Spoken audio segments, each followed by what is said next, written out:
Tapi kan yang bikin gaduh tadi dari Labib adalah selama core-nya Inter menjadi core-nya Italia, menjadi tulang punggung Italia. Nah, orang yang menjadi gaduh adalah di situ sehingga. Tapi gue nggak nulis Inter di situ. Iya, andalannya Inter kan bukan menjadi pemain-pemain Inter. Gak ada Inter selama pemain-pemain Inter menjadi. Coba baca teksnya apa sih? Selama langsung nyebut nama-nama. Selama core-nya adalah Bastoni, Di Marco, Barella, gue nggak nyebut pemain Inter di situ. Cuman itu emang pemain Inter semua. Betul.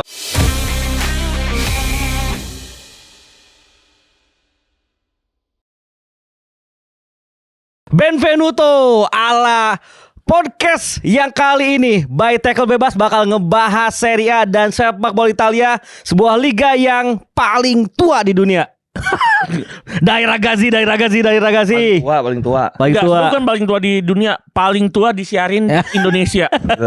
Liga paling tua disiarin di Indonesia. Paling tua pemain-pemainnya. Nama acaranya belum disebut ya, udah ya. Tridente. Selamat datang di Tridente by Tackle Bebas. Bareng gue Ibam Hariri dan di samping kanan kiri gue ada teman-teman yang minggu lalu ramai di X. Ada Labib El Magosadat. Yes. Halo. Dan ada molto Anggara Gita. Udah aman tapi ya. Udah mulai aman. Aman terus. Git, udah mulai aman Git. Kita selesaikan di sini. Jadi ramai banget sih karena kan yang gua pahami ya, dari setiap kegagalan sebuah tim itu selalu ada orang yang mencari kambing hitam. Pasti. Nah, ngomong-ngomong kambing hitam nih, gua langsung nanya ke Gita dulu. Tapi nanti di sini konsepnya kan bukan interview ya, kita ngobrol, nanti bisa saling nanya, bisa saling ngasih take ons, bisa ngasih opini juga, betul. Tapi satu bahasan awal yang pengen gua lempar ke lu adalah Bastoni layak gak sih disalahin di momen itu? Ini dulu fans Inter dari brojol nih masalahnya nih. Coba jawab. Jadi kalau di sini nih ditaruh pizza gitu ya, terus disuruh kita mendeskripsikan karena kita bukan ahlinya makanan, mungkin kita cuma ngomong enak nggak enak udah cuma gitu. Nah ini bola gue nggak bisa sebut hanya menjadi satu-satunya A atau B hitam putih nih terkait Bastoni ya. Kalau disebut layak disalahkan, ya tentu aja layak lah. Dia menjadi sosok utama yang bisa di-highlight di pertandingan itu. Tapi apakah menjadi satu-satunya pihak yang disalahkan? Menurut gue enggak sih. Menurut gue ya Tridente lah.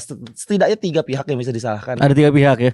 Di kegagalan Italia ya. Pas Tridente hat-trick, gagal Piala Dunia, dan ya kalau mencari kambing hitam 3 bisa lah kita sebut. Mau langsung lu sebut siapa aja? Enggak, 2-nya kita cari aja bareng. Gimana tanggapan lu? Karena kan itu rame ya, maksudnya kita pun terlibat dalam obrolan itu. Dan sorry nih, gue kan awalnya cuma emang obrolan lu biasanya kayak kita ngobrol aja. Iya. Cuman ternyata ya timingnya lagi panas, orang-orang ke-trigger, akhirnya marah-marah, banyak yang ngehujat lu dan banyak juga yang bener kok. Iya, banyak, tapi maksudnya ya udah kita mau open aja, dan itu emang resiko dari sebuah kegaduhan kan. Maksudnya ada orang yang kontra, ada yang pro juga gitu. Kalau menurut gue sih itu bukan risiko, bukan apa-apa ya, memang karakteristik dari sebuah pembicaraan kan harus kayak gitu. Iya, tapi emang maksudnya bagi kita yang emang juga di TV nasional, di beberapa konten YouTube nasional ataupun media nasional muncul, ya biasanya kerap diomongin, wah lu jadi bias nih, lu nggak adil lu. Padahal kan kita di medsos masing-masing sedang jadi diri sendiri gitu. Tapi betul. Ini gue sedikit dulu ya tadi Imam bilang medsos masing-masing kita jadi diri sendiri ya. Sayang orang udah mungkin nilai kita sebagai content creator, gue Imam sebagai pandit atau sportcaster. Soalnya kemarin ada satu tweet yang ngebawa pekerjaan gue. Iya benar. Itu menurut gue kurang elok aja kalau ngebawa pekerjaan gue, karena gue di situ as a fans Azzurri, as a supporter, gue nggak, kecuali gue ngasih konteks yang utuh, gue kasih foto, gue mungkin lagi siaran Azzurri, terus gue ngomong sesuai dengan konteks, berarti gue mendiskreditkan atau gue tendensius kepada satu pihak. Tapi kan gitu lagi nge-quote lu gitu kalau nggak salah. Itu nge-quote tweet lo ya. Dia bikin tweet tentang kegagalan Italia yang mana kita kan sama-sama frustasi. Terus gue jujur aja kesal. Kasih konteks dong, lo nge-tweet apa, dia nge-tweet apa, biar orang yang nggak tahu sama sekali. Intinya gini, di momen itu gue jujur aja kesel sama Bastoni. Tapi maksud gue gini loh, jangan salah paham, karena gue tetap mikir kalau Bastoni emang layak jadi inti. Nggak ada lagi men. Back terbaik Italia yang punya pengalaman, yang udah proven di level-level tinggi, ya sebenarnya Bastoni, dan layak untuk jadi pemain inti gitu. Jadi stop lu pada ngomong, wah lu mah Ibam marah ke Bastoni gara-gara Bastoni pemain Inter. Enggak. Gua siaran Inter lebih banyak. Emang apa verbatimnya ini loh, teksnya kalimatnya gimana sih? Yang pertama kan gue bilang Donnarumma sampai kapanpun potensinya nggak bakal mencapai Buffon. Oke. Yang kedua adalah Bastoni tidak akan mencapai levelnya Nesta, Maldini dan Chiellini. Gue bilang. Yang terakhir itu Barella ya. Barella bahkan untuk menembus level Marchisio pun sulit. Oke. Udah gue gitu doang. Oke. Gue 100% setuju sih. Dalam konteks itu ya. Konteks itu ya. Oke. Gua nge-tweet ke tweetnya Labib sama Labib di quote. Nah, kita tuh lagi jadi diri sendiri ya, Bib. Jadi diri sendiri. Gua dari situ gua nggak sama sekali gua jadi sportcaster karena nggak ada obrolan sportcaster di situ. Karena as a sportcaster itu ada pertanggungjawabannya, itu ada disiplin ilmunya dan gua sama sekali nggak posisikan gue sebagai sportcaster. Gue cuma as a fans yang lagi marah banget, bangun pagi-pagi. Kesel lah kita. Kesel di stadion jelek, kita kalah lagi, gagal lagi ya. Gue sebenarnya kenapa akhirnya gue menunjuk Bastoni, Fratesi, Barella dan Di Marco, karena ini gue ngelihat mereka ini berempat adalah andalannya Inter. Tampil selalu garang sama Inter.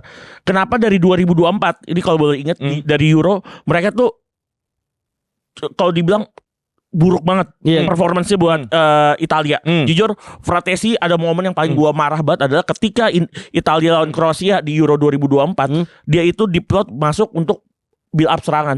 Tapi dia bikin penalti buat Italia. Kalau lu inget. Oh, Kroasia jadi Modric penalti. Jadi 1-1. Untung ada golnya Zaccagni terakhir. Itu gue inget banget. Dan Barella sepanjang turnamen bener-bener yang dijadiin Dinamo, padahal di satu musim itu dia tampil luar biasa sama Inter, tapi dia nggak bisa nunjukin itu di Italia. Gue bilang, lu kalau misalnya jago di Inter dan menjadi musuhnya Juventus, Milan dan sebagainya, lu tunjukin juga dong di Italia. Pasti yang ngefans ketika lu udah ganti seragam, ganti skin, fansnya Milan, fansnya Juve pasti berharapnya sama lu, bukan berharapnya sama siapa lagi. Dan akhirnya kemarin pas lawan Bosnia, ya udah Bastoni lagi ancur-ancuran. Gue tapi nggak nyebut Pio Esposito karena gue lihat ini pemain punya potensi, punya masa depan, punya potensi, dan memang Pio Esposito menurut gue masih pengecualian.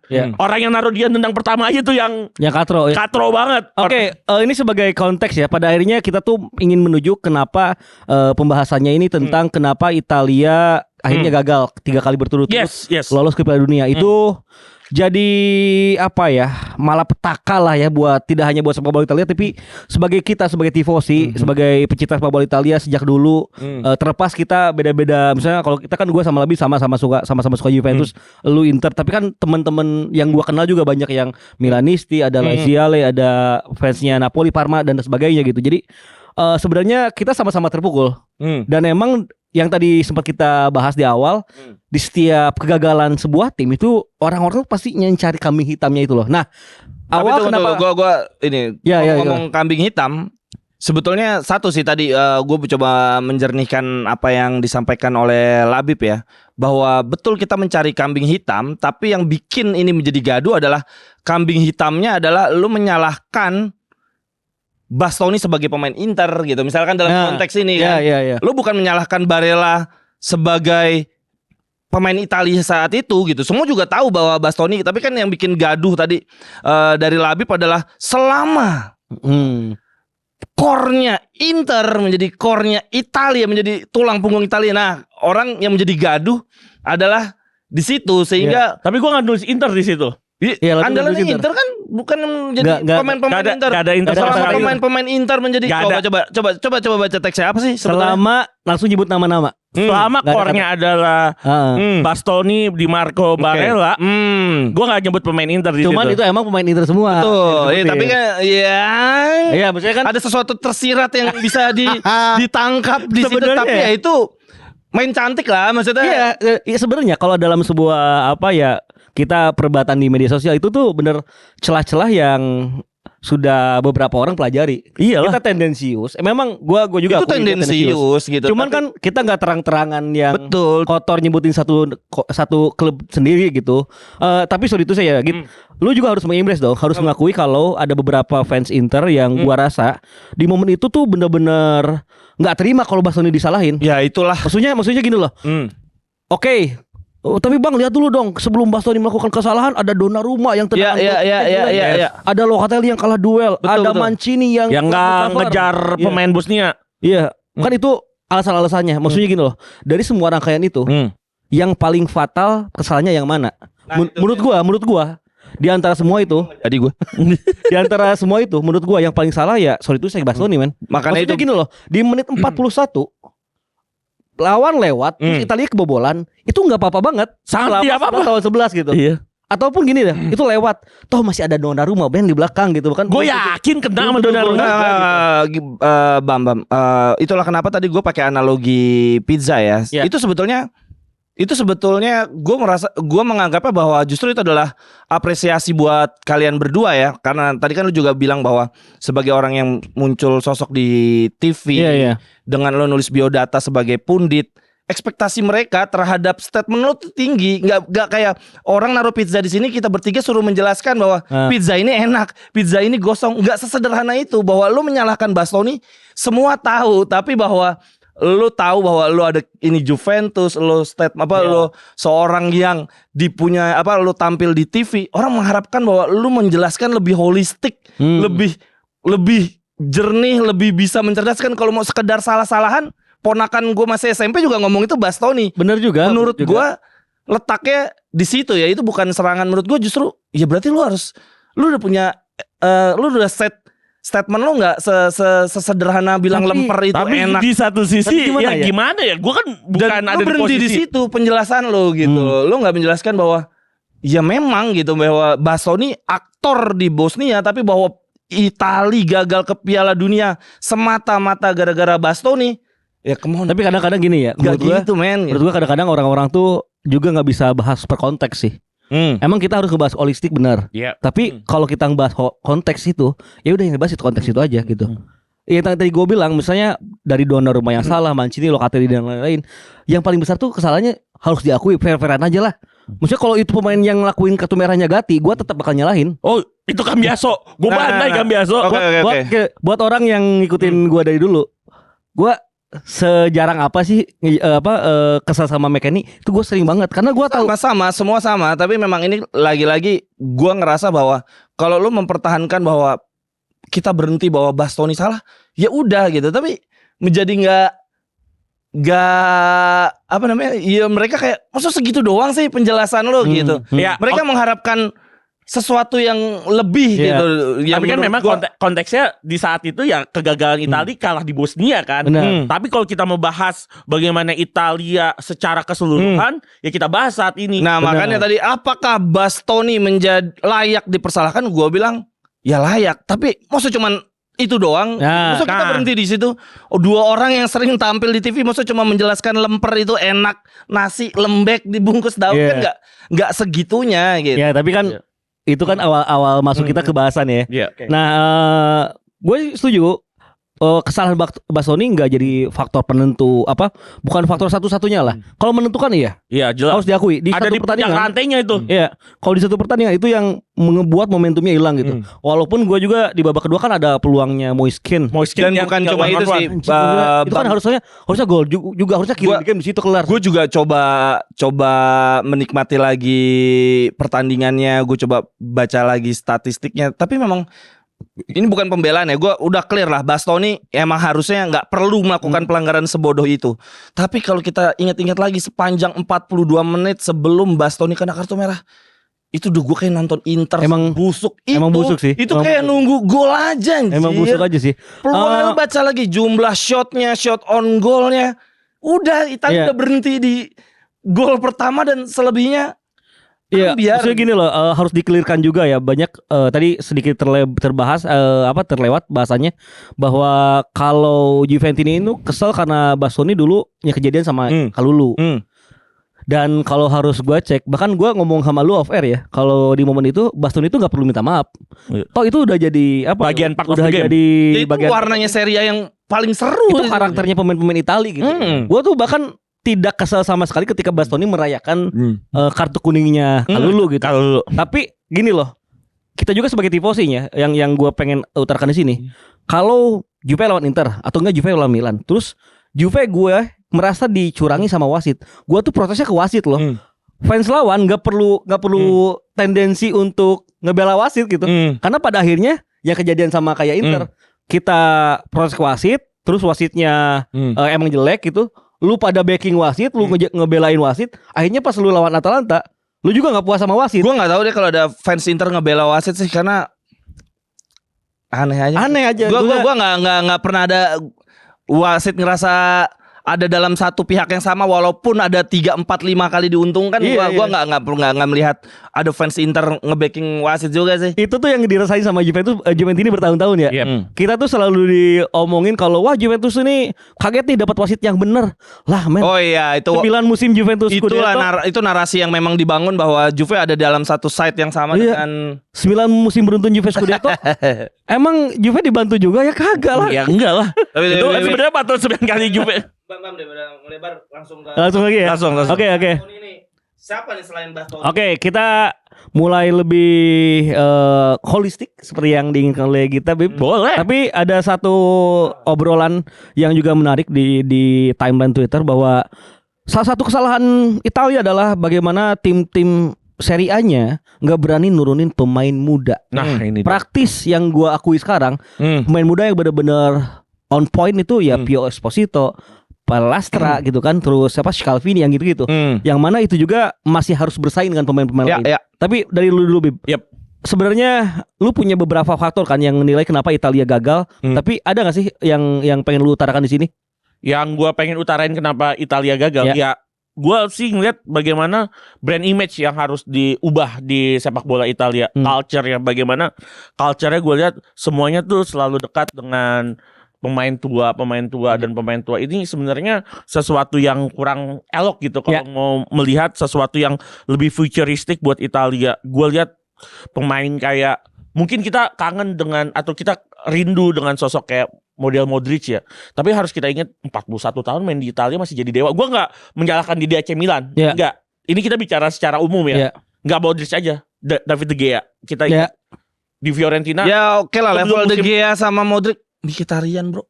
Ya maksudnya banyak nih gue tambahin lagi ya. Ini ada di level yang lebih rendah dibandingin De Gea dan Mkhitaryan pun. Gua tahu arah obrolan lebih mana. Lanjut ya. Kayak contoh Alexis Sanchez yang tiba-tiba balik lagi ke Italia tiba-tiba jago lagi. Gue kalau Juventus siapa pemain tua yang Ronaldo, tapi kan beda levelnya. Ini eksepsional kalau bicara Ronaldo. Gue lihat banyak pemain tua yang tiba-tiba main ke Italia didewa-dewakan. Ini yang kasihan siapa? Pemain-pemain muda yang lagi berkembang. Karena kenapa? Italia tuh udah brand image-nya pemain tua. Lalu apa bedanya Italia sama MLS? Liga Major League Soccer sama Saudian Pro League. Apa bedanya? Bahkan kalau ngomong sekarang Saudian Pro League umur pemainnya lebih fresh ya. Sangat fresh. SMS Sergei Milinkovic-Savic main di klub di Al Hilal umur masih 27 tahun. Lagi jadi abang-abangan. Gua masuk obrolan lagi, intinya memang ketika pemain seumuran Modric jadi dewa di Serie A, berarti yang salah tuh liganya. Ya kan? Maksudnya harusnya di umur segitu lu udah bisa nge-fresh pemain. Walaupun Modric jago banget, gua tahu. Kita nggak bahas Modric dengan AC Milan ya. Untuk Serie A yang punya nama besar seperti itu, harusnya lu nggak jadi tempat pensiunan juga kali. Iya, itu maksud gua. Jadi gini juga kan nggak cuma Modric tadi yang lu bilang Mkhitaryan, ya kan? Maksudnya bagusnya di Dortmund, di Arsenal Modric oke lah. Bahkan Mkhitaryan yang ada di level di bawah itu aja pasti bisa bagus. Nah, contoh kayak Alexis Sanchez aja tiba-tiba bisa pulang lagi. Arnaud Taufik ya udah kelar di stok, balik lagi ke Bolonya jadi jago gitu. Jago banget. Emang ada salah dengan liganya sih. Nah, tapi selain itu mungkin lu ada poin lain karena tadi kan Labi pada ininya udah ngomongin masalah kalau di Serie A itu nggak berjalan ya gara-gara baik pemain tua. Pemain dari liga lain yang udah mulai habis nih malah ditekan-tekan itu. Kalau lu gimana? Gue setuju dengan Roberto Baggio sih. Dia yang lu tau kan yang dia bikin paper kan. Dia bikin paper di Piala Dunia 2010 ya. Kegagalan di 2010 di babak grup ya. Babak grup. Setelah jadi juara dunia. 2006-nya juara dunia, 2010 nggak lolos grup, dia bikin paper itu ada banyak poin yang dia buat di situ. 900 halaman ya. 900 halaman paper dan di situ dia mengatakan salah satunya adalah soal pembinaan pemain muda bahkan spesifik penyerang yang modern style dan didepak gitu aja kan, nggak kepake kan, Gak kepilih ya?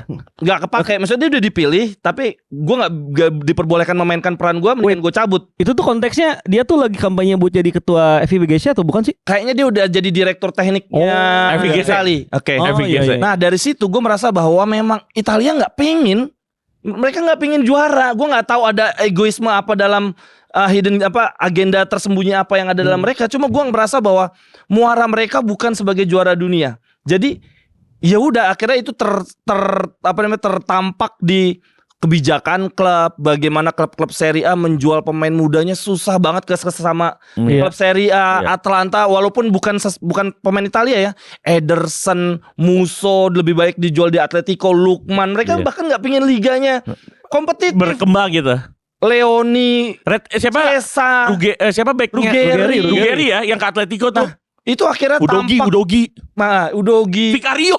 Makanya mereka akhirnya bermuara tampak ini di klub. Mereka nggak pingin, enggak lah, gue nggak tahu nih agenda pribadi apa nih. Akhirnya tampak mereka lebih pingin ngejual keluar, nggak pingin sesamanya maju. Mereka nggak ngerasa bahwa komunitas mereka ini yang perlu dinaikin. Dan akhirnya klub-klub Serie A mereka sangat pragmatis. Gue nyari pemain murah, pingin juara.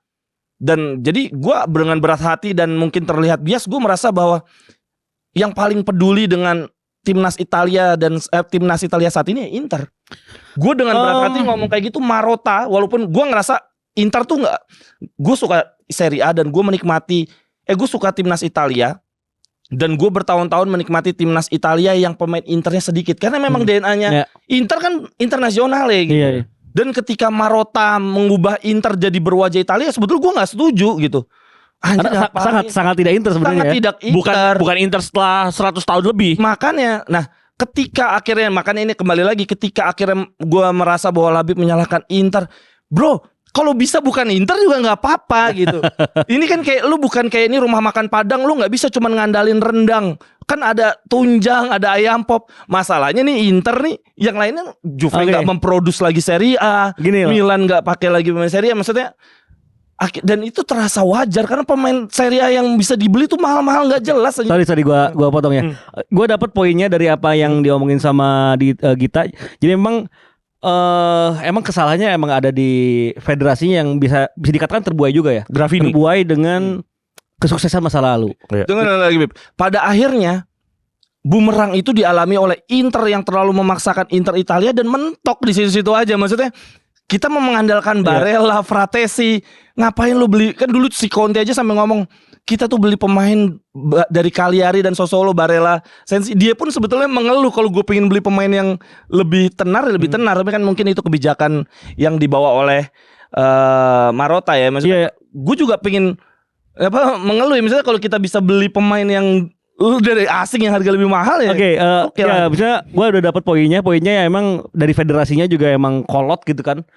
Gimana FIGC ini kayak nggak punya model yang tepat untuk bisa mengembangkan gak cuma sepak bola tapi juga liganya juga, dan termasuk mungkin bagaimana pengaruhnya dia ke klub-klub ini agak kurang juga. Dan kalau ngomongin kurangnya pemain muda yang bersinar di Serie A, gue cukup setuju karena logika aja ya. Kalau dari gue, yang gue lihat di Serie A sekarang kan tim-tim Serie A ini tidak lebih kaya dibanding tim-tim di liga lain. Secara pemasukan mungkin hak siar kita kalah bahkan sama Southampton dan lain-lain. Peringkat 18, 19, 20 Premier League lebih banyak duitnya dibanding Inter yang waktu itu Inter, Juve, Milan lebih banyak. Pokoknya ya gue lanjut ya. Pokoknya jeblok nih pemasukan pemain-pemain tim-tim Serie A, dan salah satu yang membuat para tim Serie A ini pragmatis karena dituntut untuk dapat hasil. Ketika lu dituntut untuk dapat hasil, maka pemain yang banyak digunakan adalah pemain-pemain yang matang. Kalau pemain muda belum tentu bisa ngasilin. Nah, itulah yang ngebuat akhirnya tim-tim Italia menurut gua jadi banyak, ya udah deh gua pragmatis aja pakai pemain-pemain yang matang aja deh. Karena kalau pakai pemain lokal takutnya gua nggak perform, malah gua nggak lolos ke Liga Champions, yang mana pemasukan gua kecil lagi. Itu dia. Jadi emang mikirnya duit aja jadinya. Masalahnya udah struktural ini, bukan masalah. Gua setuju, maksudnya gua senang banyak pemain Italia dari Juve gitu, tapi gua rasa juga nggak fair juga kalau sekarang nyalahin Inter sendiri, jujur ya. Karena ya gimana, dalam 5 tahun terakhir dah di Champions League yang bisa capai final kan cuma Inter. Jadi kalau pemain Inter banyak di timnas, ya layak gitu, layak dah. Gua lanjutin ya. Sekarang tim-tim lain gimana? Juventus itu wah sulit banget sih karena nyari pemain lokal sekarang yang mau ngejual ke Juve sulit banget. Terakhir yang bagus mungkin Chiesa ya dari Fiorentina. Itu pun drama tadi dulu. Itu pun drama. Sekarang kayak Leoni malah milih dijual ke Liverpool. Itu kayak Coppola deh. Yang dari mana? Verona ya? Iya, ke Brighton kan maksudnya. Udah cabut ke luar. Sekarang udah cabut lagi ke Paris ya? Paris FC ya? Iya, Paris. Maksudnya ke Paris FC apa? Paris ya Ligue 1 kan ke Paris FC. Maksudnya kok tim-tim yang lainnya juga emang gak bikin ekosistem yang bagus gitu buat Serie A-nya gitu. Iya. Gimana tadi lu mau kayak berebut ngambil Bongiorno dengan harga itu kan kayak aduh gila mahal banget bro. Mending Akanji pinjem gitu kan. Iya benar. Ya tapi kalau gue tambahin ya, gue ngeliat memang kalau bisa bicara struktural terlalu struktural ya, karena dengan klub ini efeknya ada berawal dari klub-klub yang dapat pemasukan dari FIGC atau dari federasi yang nggak banyak, akhirnya klub-klub nyari jalan pintas dengan datengin pemain-pemain senior tadi. Berarti kan ini ada dari hulu ke hilirnya udah ketemu nih berarti nih. Dan sekarang tinggal bagaimana FIGC bikin satu kebijakan akhirnya bisa memberikan sumbangsi yang lebih positif, lebih banyak terkait pendapatan menurut gua kepada klub-klub. Itu paling ujungnya dari itu. Karena kalau gue bicara ya, uang ini berpengaruh banget.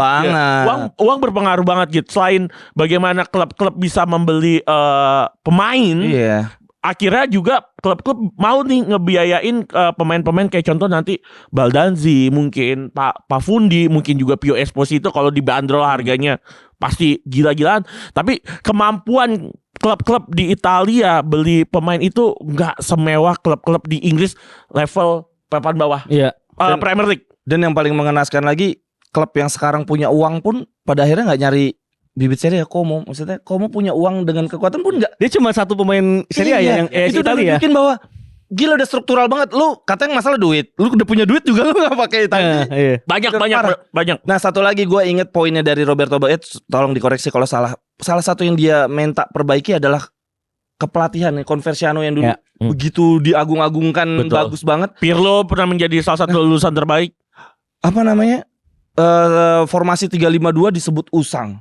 Lah, hampir seluruh tim Serie A pakai 352. Itu pemainnya kan sistem banget kan, kayak Bastoni nggak bisa kalau main pakai 442 gitu. Gue berasumsi selama ini dia main selalu 352. Di Marco juga nggak kepake kalau nggak pakai 352. Nah, pelatih yang dipakai Italia saat ini Spalletti, Gattuso yang nggak ada pengalaman main 3 back sebetulnya. Mereka DNA-nya bukan DNA 3 back. Jadi kan kayak nggak nyambung klub lo mainnya 352, pelatih timnas lo nggak pakai 352. Jadi ya Spalletti semeraut aja dia mau. Iya, gua rasa memang dengan sebenarnya formasi ini kan cukup ini ya, cukup apa ya subjektif dan sebenarnya bisa diubah ya ketika di pertandingan. Cuma memang dengan formasi 352 yang sebenarnya udah lama banget, bahkan jujur Super League aja udah jarang banget pakai pemain 352 ya. Gitu ya? Iya, di Super League Indonesia aja pakai 343 at least gitu kebanyakan. Dan gue lihat dengan skema yang lu bilang tadi 352 usang, ada benernya 352 usang, tapi kenapa masih dipakai sama klub-klub? Tapi gini loh, gue agak setuju karena kalau masalah formasi sebenarnya kan sekarang formasi itu cuma jadi gambar dasar di awal pertandingan doang. Nah, itu di jalannya pertandingan formasi bisa ganti-ganti gitu. Nah, tapi kalau kita ngomong 352 usang juga Conte ngebuktiin kalau 2016 bagus. Poin gitu. gue adalah ketika klub main 352 dan pelatihnya, gue nggak ngerasa pelatih yang dipilih oleh Italia adalah pelatih yang fasih dengan 352 gitu. Dan pemainnya Italia juga yang dipilih memang pemilihan pemain dan formasi yang dipakai tuh nggak nyambung gitu. Sementara kalau lu mau maksain 4 back yang dipanggil pemain Inter yang udah 6 tahun terakhir mainnya 352 nggak bisa bro. Aduh. Tapi kan salahnya sebenarnya kalau kita ngomong lagi kegagalan timnas Italia, gue sih dari awal juga udah nggak pede ketika Gattuso yang dipilih. Nah itu dia. Dan ini no offense ke Milanisti. Betul. Gue suka banget Rino as a player. Cuma kalau kita udah dalam titik kalau kita menikmati timnas ya timnas gitu kan maksudnya. Gini loh, kita punya Carlo Ancelotti, tapi dia lebih milih untuk ngelatih Brazil. Itu udah hal yang salah banget. Nggak masuk. Italia mengirim 3 pelatih ke Piala Dunia. Apalagi Italia yang terkenal orangnya heroik dengan negaranya kan. Pas Spalletti itu cabut dari Euro 2024 Italia. Koreksi kalau gue salah, saat itu kalau nggak salah Allegri masih kosong deh. Dan tapi dia ya habis Scudetto. Orang tapi maksudnya football, mereka lebih mikir kayak gitu. Allegri masih nganggur deh. Which is dia masih lebih better jadi Jauh. pilihan Oh dibanding- jauh. Sekarang gini lah, kesalahan kemarin kan orang-orang jadi nimpainnya ke Bastoni. Ini gue belain Bastoni. Gue belain. Orang-orang nimpain ke Bastoni. Cuman sepanjang gue siaran Serie A nih, gue udah 2 musim siaran Serie A. Sebelum-sebelumnya gue nonton, Inter juga sering gue tonton. Gue sih gak pernah ngeliat Bastoni main di center sih. Dari formasi 3 back dia di center tuh gak pernah. Tadi malam lawan Roma, Acerbi main jadi center back tengah dalam hati gua. Acerbi jadi center back tengah nih kemarin timnas ke Piala Dunia kita. Masih lebih baik kan? Ya maksudnya Conte Inzaghi gak pernah masang Bastoni di tengah, lebih milih orang-orang tua kayak Acerbi. Itu udah menunjukkan sesuatu, bro. Bastoni itu udah kayak Chiellini waktu Juve. Left center back. Kemampuan Versi nyerangnya ya. bantu serangannya bisa. Bantu Itu kan banyak yang bilang Bastoni ini kan perpaduan Chiellini sama Bonucci karena punya kemampuan untuk long ball-nya bagus. Cuma pas di Italia jadi center back akan susah. Kalau di formasi 3 back dia paling tengah, dia tuh kurang bisa untuk ngatur tempo. Inilah yang ngebuat dulu Bonucci superior banget. Dan lawan orang fisikal kayak Zeko walaupun 40 tahun gak bisa Bastoni kayak gitu. Sebenarnya kalau yang masalah fisikal, Bonucci juga jelek. Cuman ada covernya dulu Chiellini sama Barzagli. Nah ini kan maksudnya kalau sorry itu saya Gianluca Mancini kayak Justin Hubner menurut gue di timnas Indonesia. Menang greget aja gitu. Menang serem doang. Kalau formasi mah kadang lu ngapain sih over banget gitu. Gue sering juga bawain Roma. Nah yang ngebuat gue kesel akhirnya, kenapa sih Gattuso kesel banget kekeh masang Bastoni di tengah gitu. Nah itu lu punya Bastoni, lu punya Calafiori, lu gak bisa mainin dua-duanya bareng. Nggak harus gitu. memasang Lampard sama Gerrard bareng-bareng juga. Kalau mau dua-duanya bareng, Calafiori bisa jadi wingback yang lebih ke samping gitu. Tapi dengan catatan lu harus ngorbanin Di Marco dan lain-lain. Intinya memang penempatan itu gua nggak suka. Bahkan Gatti aja jadi bagus banget kemarin pas ganti Ganti masuk jadi center back. bagus kan? Ya bahkan itu pun jelek. Kenapa Gatti bisa jadi musuh? Ganti bisa bagus aja itu benar-benar udah aneh.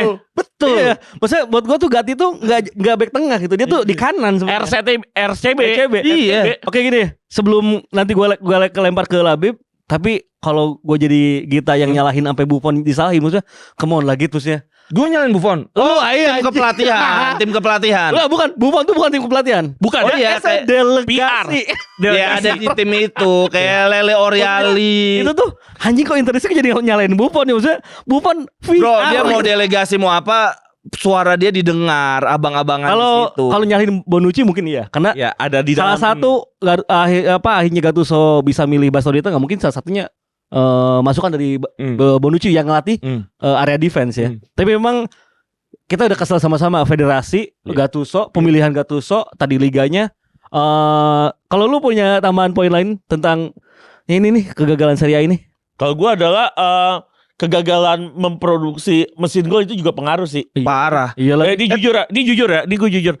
Ketika lu cuma punya Moise Kean yang main di Fiorentina dan juga Retegui yang main di Liga Arab, apa yang lu harapin dengan Parah itu. Jujur, gue ngelihat klub-klub lain, negara-negara lain. Inggris punya Harry Kane. Ya. Even Polandia punya Lewandowski yang golinnya banyak. Semua tim pasti punya center forward yang golinnya tuh overpower. Gyökeres dengan Swedianya. Sekarang tim-tim yang ke Piala Dunia punya center forward seremnya gitu. Ya beda lah, kalau Turki emang bedanya dia punya Arda Güler Hakan sama Yildiz, ini udah beda. Kalau tim-tim yang lain, tim-tim besar yang dianggap Ini terakhirnya dari lo ya. Terus iya dari gue itu, karena kita gagal memproduksi striker yang bagus yang bisa kayak modelnya Filippo Inzaghi, Del Piero, Luca Toni, kita udah nggak ada lagi. Padahal gue juga sepakat ya, harapan Italia sekarang ya Pio Esposito sebenarnya sebagai big man center forward yang emang potensial. Retegui mau gimana pun itu bukan binaan sepak bola Italia, itu Betul, hasil binaan sepak bola Argentina. Moise Kean jago di Fiorentina tapi di Juventus cadangan. Umur berapa sih Moise Kean? Umur berapa sih? 2000 lahir ya, 26. Iya 25 26. Ya dia sama Tapi maksudnya kan main kayak Moise Kean main di Premier League juga flop gitu kan, maksudnya PSG oke sih. PSG lumayan, tapi kan lu PSG one man show-nya di Liga mah, jadi emang masalahnya struktural. Tapi udahlah, cukup panjang kita ngobrol nih, tapi sebelum ditutup ada games dulu biar cair lagi. Tapi udah aman ya ini. Sebenarnya kita di Twitter rame juga. Enggak ini kurang puas, mungkin kita Tridente perlu dibuat rutin kali ya. Amin. Oke. Kita buat rutin nih biar pembicaraan Serie A ini ngumpul di sini. Tapi jujur ya, ini ketika Tridente ini kita lagi syuting, ini sebenarnya ada Serie A. Cuma kegagalan Italia ini kayak bikin Serie A tuh ketutup. Harusnya kita bahas pertandingan Kemarin Inter bantai Roma. Ya. Cuma sedikit tadi malam kan Inter menang ya, tapi yang mau gue highlight adalah Bastoni ditarik keluar dapat standing ovation dan itu membuat gue ngerasa kayaknya Bastoni harusnya dia ngerasa bahwa ini rumah dia dan kalau nggak 80 juta harusnya nggak ngelepas sih. Maksudnya rugi dia ngerasa bahwa ya udahlah ini bagian dari sepak bola. Gua akui Inter kayaknya Scudetto sih musim ini gitu kan 5-2. Roma kebobolan, tiap kebobolan gol cepat Roma tuh goyang. Langsung musim itu goyang. Itu tuh mau lawan tim manapun dia sempat kalah juga lawan apa ya? Lecce atau apa yang di kebobolan sama Juventus gol kayak gitu aja langsung seri. Iya makanya. Jadi emang Inter udah oke banget. Di hasil pertandingan lain juga kayaknya belum nanti ada malam baru nanti malam nih. Juventus lawan Genoa nanti malam ya. Banyak Napoli Milan nanti malam. Oh iya, kalau sampai Milan. draw udah Inter menang lawan Como tinggal milih jadwal angkat trofi. Napoli sama Milan gak bisa diharapin ya Bib. Sulit. Oke gitu aja obrolan ini tentu gak puas bener kata kita karena kita bakal rutin ya? Rutin gak? Mudah-mudahan rutin. Gimana teman-teman?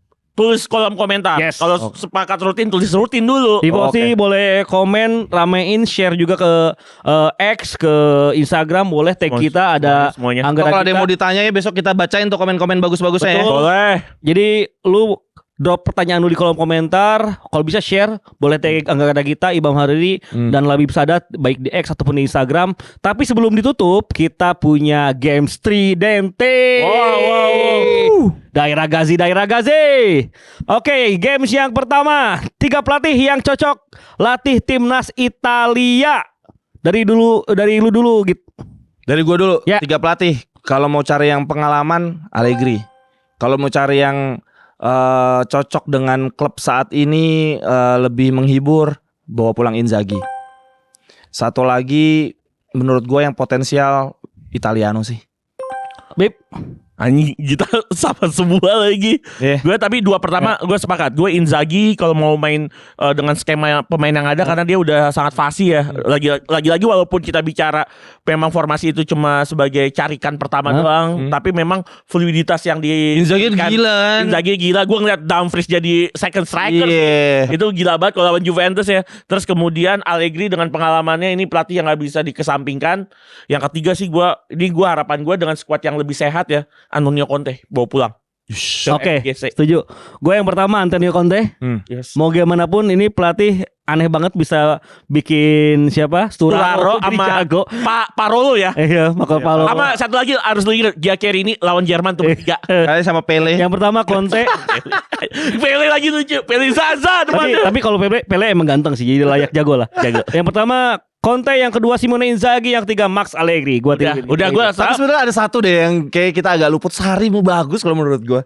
Kalau menurut gue ya, menurut gue Opa Sari mendingan pensiun aja. Karena udah oke. Opa Sari udah juara Scudetto, dia udah bikin tato Juventus ya, udah dia tinggal ngerasain ngerokok santai aja. Kasian di Lazio stres bro deh. Next game. Sebutkan 3 legenda pemain Italia yang bisa menyelamatkan Italia lolos ke Piala Dunia. 3 legenda apa pelatih atau apa? Main masuk kayak Totti masuk. Oh gitu. Cuma gampang sih sebenarnya. Kalau gue sih Del Piero pasti bisa. Kemudian butuh lini Del Piero sebagai striker di tengah. Kalau misalnya legenda bisa dimasukkan ya pakai joker as gitu ya atau kartu joker. Pirlo karena kehilangan mengatur tempo atau regista. Kalau center back butuh lagi sosok minimal Chiellini aja. Kalau gua di back aja deh 3-3 aja. Cannavaro, Nesta, Chiellini, nah bertiga. Kelar. Ya kekurangannya Italia di depan. Jadi gua satu striker siapa ya yang bagus? BP Signori. Marco Di Vaio. Enggak pada enggak relate. Ya antara Del Piero Totti harusnya bisa depan. Luca Toni udah ada Pio kan soalnya. Pio tuh tingginya 190-an ya. Tinggi lah dia pokoknya. Makanya bisa duet sama Pio. Di tengah butuh Pirlo, ya di belakang Chiellini lah. Jadi 3 tuh. 3 deh. Sebenarnya kita bertiga tuh punya pikiran yang sama. Cuma Gak ada yang gue sebut tadi Inter gak ada. Oke, yang terakhir, dari 3 kualifikasi World Cup mana yang paling tolol? Paling meyakinkan. 2018, 2022 atau 2020 genap? Gua tahu lagi. Gua jujur kalau gua langsung aja gua sebenarnya dibandingin 2026 kan ini satu langkah lagi ya. Iya. Gua 2018 gua sebenarnya. Iya sih. Sebenarnya lebih menyakitkan di 2018 apalagi Ventura lebih memilih De Rossi dibandingkan Lorenzo Insigne. Pemainnya masih lebih bagus 2018 ya, masih jauh masih ada Buffon kan. Iya. Tapi sih itu juga Sisa-sisanya Juve, Venturanya anjir, Venturanya. Iya. Venturanya yang Apes banget. apa sih? Kalau gue sih yang kesel 2022 sebenarnya, karena di kualifikasi tersebut saingan di grup tuh cuma Swiss. Oh iya. Swiss dan kegagalan kita karena Panenkanya si Jorginho. Jorginho Iya, sama dua kali. kiper Inter dong, Yan Soma. Anjay, Kalau gue paling menyakitkan 2026 lah ketika semua ditujukan kepada Inter, padahal Inter adalah tim yang paling peduli dengan Mampus. timnas Italia saat ini. Biar rasa. Oke, itu aja episode pertama. Ini Bata Giornata pertama Giornata bagi episode Tridente by Tackle Bebas. Kalau kalian ingin lanjut, Ingin rutin berarti tolong support kami. Nanti kalau ada sawer, boleh dong sawer. Oh, bukan boleh, wajib. tolong disawer. Nah, kalau yang sawer privilege ya boleh ngasih pertanyaan mau ke Gita, Ya. mau ke Iba, mau ke Labib. Oke, dan jangan lupa nih di belakang kita udah terus looping, ada Koci Padel House, ada lapangan bola Koci juga. Betul, di Bumi Wiata Depok. Betul, jadi boleh untuk diramaikan bagi teman-teman yang ada di Jabodetabek. Betul banget. Betul, udah itu aja, Git. Sip. Episode pertama itu aja dulu. Gue Ibam Hariri, Gita, dan juga Labib Sadat akan pamit undur diri dan akan ketemu lagi di minggu depan. Ciao ragazzi. Ciao. Ciao. Arrivederci. Ciao. Arrivederci. Bye-bye.